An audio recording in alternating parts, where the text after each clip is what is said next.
హౌజెస్లో జరిగిందా కానీ ఆఫీస్లో జరిగిన దాంట్లో కానీ చాలా రిపీటెడ్గా వేసిన కొన్ని ఛానల్స్లో కానీ సోషల్ మీడియాలో కానీ ఇంత డబ్బు దొరికింది, ఇంత డాక్యుమెంట్స్ దొరికాయి, అది దొరికింది అనేది కొన్ని హైలైట్ చేశారు.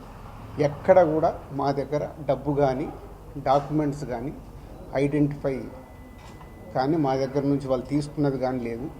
నా దగ్గర ఒక 5 lakhs, మా శిరీష్ గారి దగ్గర ఒక 4.5 lakhs, అలాగే మా డాటర్ ఇంట్లో 6 lakhs, ఆఫీస్లో 2.5 lakhs, మొత్తం బిలో 20 lakhs మా అందరి దగ్గర కలిపి బిలో 20 lakhs ఉంది. అలా ప్రతి ఒక్కటి ఇట్లా వాళ్ళు ఇన్కమ్ ట్యాక్స్ ఏమేమి చూశారనేది ఇలా వాళ్ళది అయిన తర్వాత పంచనామా చేసిస్తారు.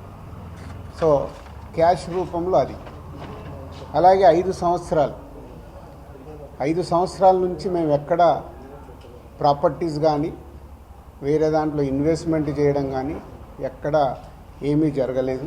అది కూడా డిపార్ట్మెంట్కు టోటల్గా అందరి దగ్గరికి వెళ్ళి క్లియరెన్స్ చేసుకున్నారు. ఇది క్లీన్, ఎక్కడ డాక్యుమెంట్స్ కానీ అలాంటివి ఎక్కడేం లేవు. అలాగే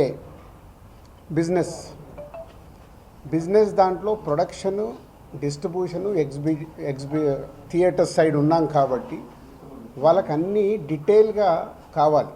డీటెయిల్ అంటే ప్రొడక్షన్ ఎలా జరుగుద్ది, ప్రొడక్షన్లో 24 క్రాఫ్ట్స్ ఉంటాయి. ఆ 24 క్రాఫ్ట్స్లో లావాదేవీలు ఎలా ఉంటాయి ఒక్కొక్క సినిమాకి. సో ఆ డీటెయిల్స్ అన్నీ వాళ్ళు తీసుకోవడం జరిగింది. అలాగే డిస్ట్రిబ్యూషన్ సైడ్ ఎలా ఉంటుంది, ఎగ్జిబిషన్ సైడు ఎలా ఉంటుంది అనేది వాళ్ళన్ని డీటెయిల్స్ అడుగుతూ అందరి దగ్గర తీసుకొని ఫైనల్గా నా దగ్గర నిన్న ఇవన్నిటిని ఎవరెవరు ఏమేమి స్టేట్మెంట్లు ఇచ్చారు, ఏముంది అనేది ఫైనల్ నాతో నిన్న కన్క్లూడ్ చేశారు. డిపార్ట్మెంటే ఆశ్చర్యపోయింది. అంటే ఇంత దిల్రాజు గారిని మేము ఏదో ఎక్స్పెక్ట్ చేసాం, అలా ఉంటుంది ఇలా ఉంటుందని సెర్చ్ జరిగేటప్పుడు దే ఆర్ వెరీ హ్యాపీ. వాళ్ళకు మాకు జరిగిన కోఆపరేషన్లో కానీ దాంట్లో కానీ they are very happy department.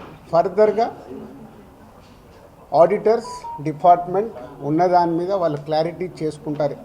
అన్ని బుక్స్ ఆఫ్ అకౌంట్స్ కరెక్ట్గా ఉన్నాయా, ఇవేమున్నాయి లాస్ట్ 5 years అని అవన్నీ వాళ్ళు చేసుకొని కన్క్లూడ్ చేస్తారు.